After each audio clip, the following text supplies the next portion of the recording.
so strong. This is Alex's first job ever. First paying real job. Today's what, May the 20th, 2016. I met Alex the day before my second semester of freshman year started. So I had just come back from winter break. I hadn't really been thinking about school at all. And my future roommate, who I was going to live with sophomore year, said, hey, I have a friend from home who's coming to college at Charleston. He's starting this semester, and we're going to get dinner at Mellow Mushroom tonight. You should join us. And so I joined, and I met Alex that night. And the anecdote that I remember the most from that night is I had asked for a refill on my water, and I had kind of taken the cup and put it back in front of me, and I knocked it over and it spilled in his direction and partially in his lap. And it was definitely on accident, but if you were to ask him, he would tell you it was on purpose. So that's kind of how we became friends. And we hung out ever since then.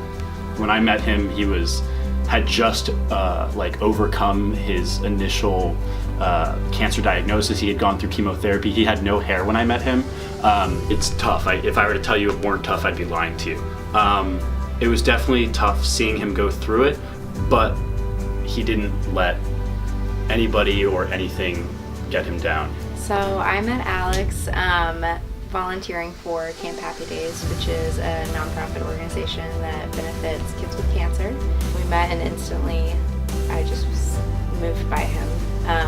And I went to one of my fellow counselors, and after talking with him and sharing our stories and stuff, I just told her, he's my soulmate. And I started crying. She was like, what is going on? And I just said, I just know it. I think he's my soulmate. If I could describe my wedding day, I would definitely say that it was just full of love.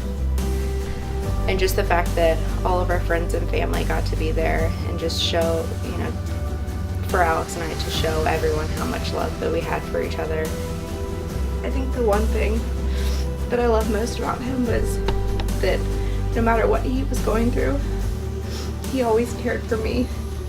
And I think that's what a relationship should be. I don't think much has changed. I think that I still feel him every single day. And I never feel like I'm alone. When I was informed that Alex had cancer, I was in a business trip.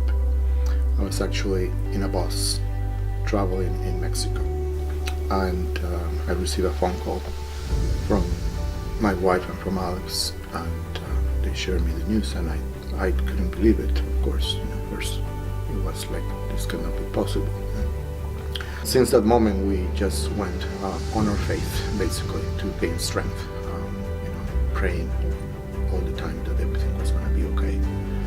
He chose at that moment, I'm going to fight this, I'm going to keep living, I'm going to fight this. And he had that fight in him. It was so strong that that's what kept him moving forward in his journey. A mother wants to see her child go through life and face this, Thank God I have God. And God knows why he called Alex.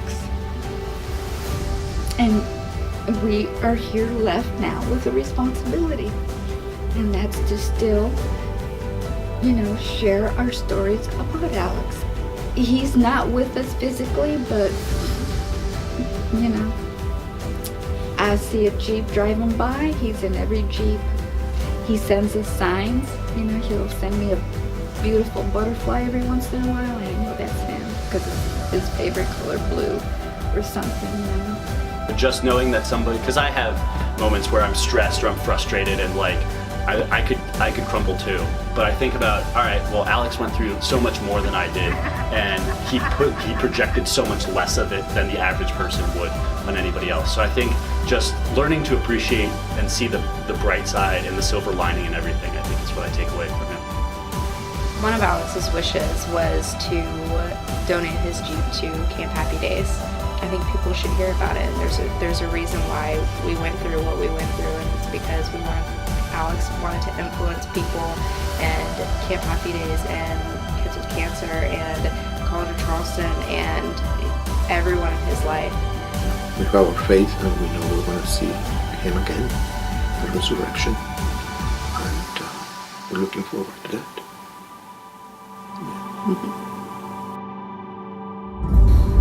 Over the next 24 hours, Charleston Miracle is committed to raise $20,000 in honor of Alex and his legacy. Join us right here in the Cistern at CFC's campus tomorrow night at 8 p.m. for a candlelight vigil in order to commemorate Alex's journey.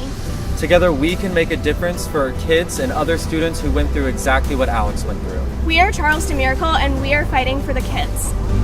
Fighting for kids with cancer. Fighting for a cure. Fighting for a child's tomorrow. Fighting for the future. Fighting for the next. Fighting for Alex.